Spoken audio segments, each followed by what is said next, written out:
ምን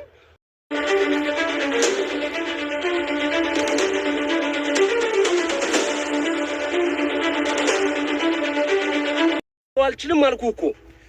እንግዲህ ፍቅረኛ የቅንጅርቴን ጽዋ ስትጠጣ ዝም ብለህ ታያለህ። ደግሞ በእሷ ብቻ ማበቃ እንዳይመስልህ፣ ወደ እህትህ እመጣለሁ።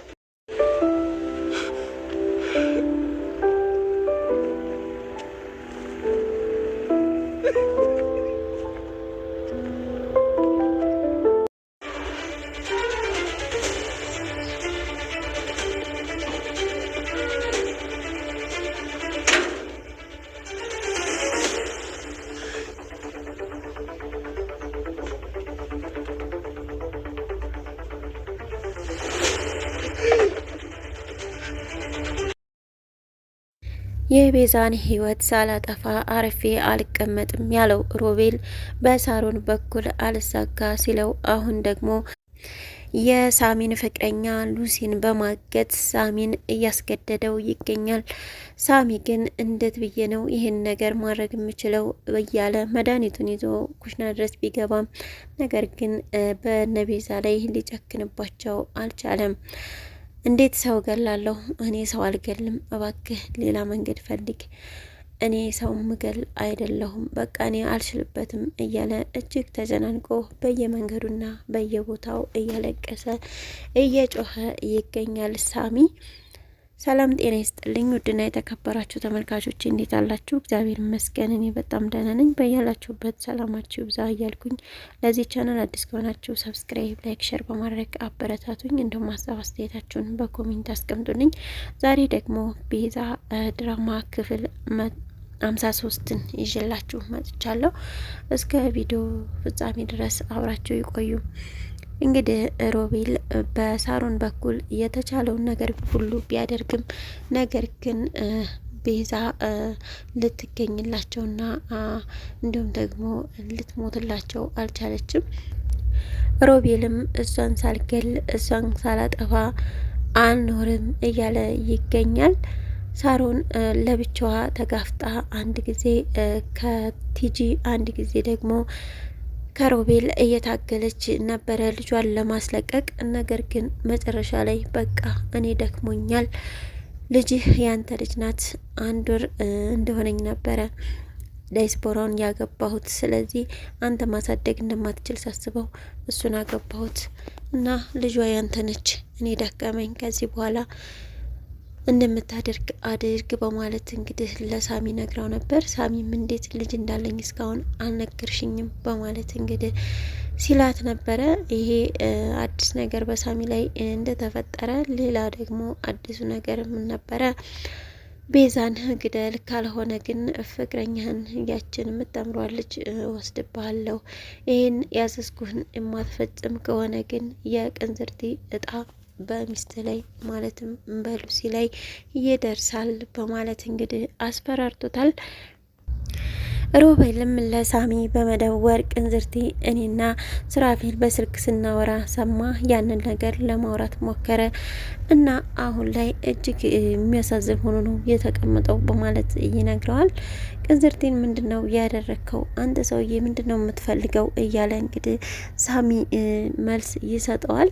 በቃ አሁን ቴሌግራም ላይ እልክልሃለሁ በማለት እንግዲህ ይልክለታል ቪዲዮ።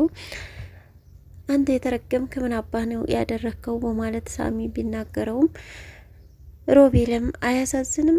አይናገር፣ አይጋገር፣ አይበላ፣ አይጠጣ በዊልቸር ቁጭ ብሎ አየኸው አይደለም በማለት ነበረ እየተናገረው። ቅንዝርቴ ምስጢሬን ሁሉ እንዳይናገርብኝ በማለት በመርፌ አድርጌ አስቀመጥኩት። አሁን ይችም ሉሲ ማለት ነው የቅንዝርቴ እዳ ሳይደርስባት አሁንኑ መተህ በአካል እንነጋገር በማለት ነበር የተናገረው። አንተ ሰውዬ ግን ከኔ ምንድነው የምትፈልገው? ቅንዝርቴን አንድ ነገር ታድርጋትና ስጋህን መቦጫጭቀው በማለት ሳሚም ይናገራል። ነገር ግን ሮቤል ሊነግረው አልፈለገም። ናና ነግርሃለሁ በማለት ነበር እንግዲህ የቀጠረው። ትዕግስትም ወደ ሉላ ቤት በመሄድ ምን እያደረግሽ ነው? ቆይ አልጨረሽም ወይ እያለቻት ትገኛለች። ሉላ አሁን ላይ ቶሎ ለመግባት ሞክራለች፣ አስባለችም አክስቷን ለማዳን ማለት ነው። ሳትወድ በግዷ የቲጅን ምክር ተቀብላለች። ቲጂ ግን አሁን ላይ ለደንሲ ሲሆንሻል በማለት ትንሽ ብር ሰታት ሉላም ተቀብላታለች። ኩላሊት መሰጣትስ እንዴት ሆነች በማለት ጠይቃት ነበረ። እሷ የምትስማማ አይመስለኝም፣ በቃ እኔም ብሆን እሰጣታለሁ በማለት ነበረ የነገረቻት። እኔ ምልሽ ግን ያቺ ቤዛ የምትሏት አሁንም አልሞተችም እንዴ? አውቃሽ ነው በማለት ነበረ እየተናገረችው ሉላ ማለት ነው። ሉላ ሳይታወቅባት እጅግ ኃይለኛ ልጅ ትመስላለች። አሁንም ግዴታ ነው እንጂ ወደዚህ የሚያስገባት ሌላ ነገር አይደለም። ከቤዛ ቤት ከወጣ በኋላ ብዙ ነገሮችን አይቻለሁ። ከመራቤ የተነሳ ትንፋሽ የራሱ ቁርጥ ቁርጥ እስከ ማለት ደርሳ ነበረ። ብዙ መከራን አይቻለሁ። ስለዚያ እኔ በቃ እሰጣታለሁ ኩላሊቴን በማለት እንግዲህ ቲጂ ነግራታለች ለሉላ ማለት ነው። እውነት እሰጣታለች ወይንስ አሰጣትም? የሚገርም ነው። አብረን የምናየው ነው የሚሆነው። ነገር ግን ቲጂ የሀሳቧንና ምኞቷን ካሳካች በኋላ ምናልባት ሀሳብ እንዳትቀይር የሚል ሀሳብ አለን። ደግሞ እንደምትቀይር የታወቀ ነው። እንግዲህ ሳሚም ወደ ኪሩቤል በመሄድ ጠይቆ ነበረ። አብረው ሆነው እንግዲህ ቤዛን ግደልልኝ የሚል መረጃ ነበረ እየሰጠው። እሱም ደግሞ አይሆንም፣ አሁን ሱራፌልና ቤዛ እጅግ ተዋደው ሁሉ ነገር ፈተው በሰላም እየኖሩ ነው። ስለዚህ አሁን ገብቼ ሰላማቸውን አልበጠብጥም። ስለዚህ እባክህን ተው፣ አንተ ምንድን ነው የምትጠቀመው እሷን በማጥፋት እያለው ይገኛል። ነገር ግን ሮቤል አይሆንም፣ የምታደርግ ከሆነ አድርግ፣ አይ ታልክ ግን ሉሲን ታጣታለህ በማለት ነበረ እየነገረው። መድኃኒት እሰጥሃለሁ፣ መድኃኒቱ ምርመራ ቦታ እንኳ ቢሄዱ አያስታውቅም። ስለዚህ ያን መድኃኒት እኔ እሰጥሃለሁ፣ በፊት ሱራፌል ሊሰጣት የነበረው ነው በማለት እንግዲህ ይነግረዋል። ያን በፍጹም ማድረግ አልችልም ሲለው ለማንኛውም አንዳንድ ስጦታዎች እልክልሃለሁ በማለት ይነግረዋል። የምን ስጦታ ሲለው እሱን ሲደርስህ ታየዋለህ በማለት ነበረ የተናገረው።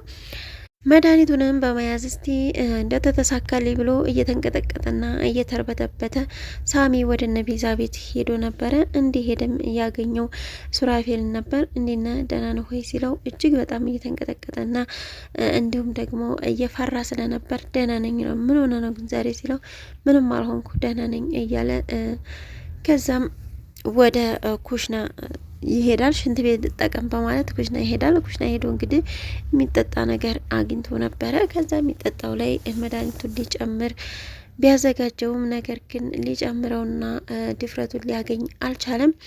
እኔ ሰው መግደል አልችልም በማለት በቃ እርብትብት ብሎ ሽንት ቤት ልጠቀም ወይስ ከማለት ነበር ቤዛን እየጠየቀው። እሱ ኩሽና ሆኖ እንግዲህ በሚቀመምበት ሰዓት ምን እየሰራ ነው እየተባባሉ ነበረ ሱራፌልና ቤዛ። አላቅም ኩሽና ገብቶ ይንጎዳጎዳል፣ ምን እንደሚሰራ አላቅም እያሉ ነበረ። ወይ ገብተው አላዩት እና ምን ሆነ ነው ሲሉትም እሱ ለመናገር ፈቃደኛ አይደለም፣ ደህና ነኝ በማለት ነበረ ወጥቶ የሄደው። ሮቤልም እንግዲህ በየደቂቃው እየደወለ እያሳሰበው ይገኛል። እሱ ግን እኔ ይህን ማድረግ አልችልም እያለ በየመንገዱ እየወደቀ እያሰበ እያለቀሰ እየሄደ ነው። ማለትም ሳሚ ማለት ነው።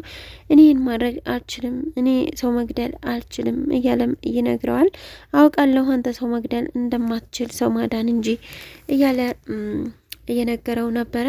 በስተመጨረሻም እንግዲህ ስጦታ ያለው ነገር ወደ ቤት ይላክለታል። በር ላይ እቃ ተቀምጦልሃል በማለት ስልክ ይደወልለታል። እንግዲህ ወደ ቤት ወደ በሩም ባቀና ጊዜ ያንን በካርቶን የታሸገ ስጦታ ያገኛል።